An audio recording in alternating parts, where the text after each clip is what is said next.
मौत का फरिश्ता खुद जख्मी हालत में अल्लाह के पास गया था, और उसकी वजह कोई और नहीं बल्कि हजरत मूसा अलैहिस्सलाम थे। हजरत मूसा अलैहिस्सलाम अपनी कौम की रहनुमाई और अल्लाह के दिए हुए कामों में मशगूल थे। वो लोगों के मसले हल करते थे, उन्हें नसीहत देते थे और अल्लाह की इबादत में लगे रहते थे। एक दिन वो अपने घर में थे कि अचानक एक अजनबी शख्स उनके सामने आ खड़ा हुआ। वो आम इंसान की शक्ल में था और बिना इजाजत अंदर आ गया। हजरत मूसा अलैहिस्सलाम को यह गवारा नहीं हुआ कि कोई यूं ही घर में दाखिल हो जाए। उन्होंने उस अजनबी को रोका और पूछा कि वो कौन है और क्यों आया है।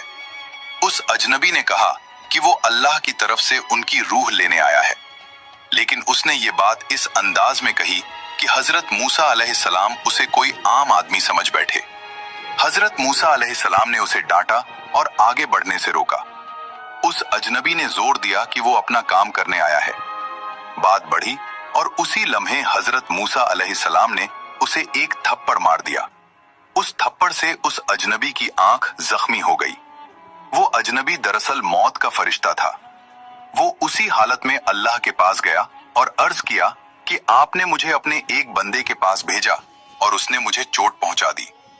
अल्लाह ताला ने उसकी आंख को सही कर दिया और फरमाया कि तुम दोबारा जाओ और उन्हें बताओ कि मैं मौत का फरिश्ता हूं और अल्लाह के हुक्म से आया हूं। फिर मौत का फरिश्ता हजरत मूसा अलैहिस्सलाम के पास लौटा। इस बार उसने अपनी पहचान साफ तौर पर बताई और अल्लाह का पैगाम सुनाया। हजरत मूसा अलैहिस्सलाम को तब एहसास हुआ कि उनसे गलती हो गई है और उन्होंने फौरन माफी मांगी। फिर मौत के फरिश्ते ने कहा कि अल्लाह ताला ने आपको ये इख्तियार दिया है कि अगर आप चाहें तो आपकी उम्र बढ़ा दी जाएगी। इसके लिए कहा गया कि आप एक बैल की पीठ पर अपना हाथ रखें। जितने बाल आपके हाथ के नीचे आएंगे उतने साल आपको और जिंदगी दी जाएगी।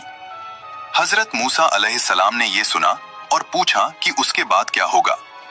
जवाब मिला कि उसके बाद मौत आएगी।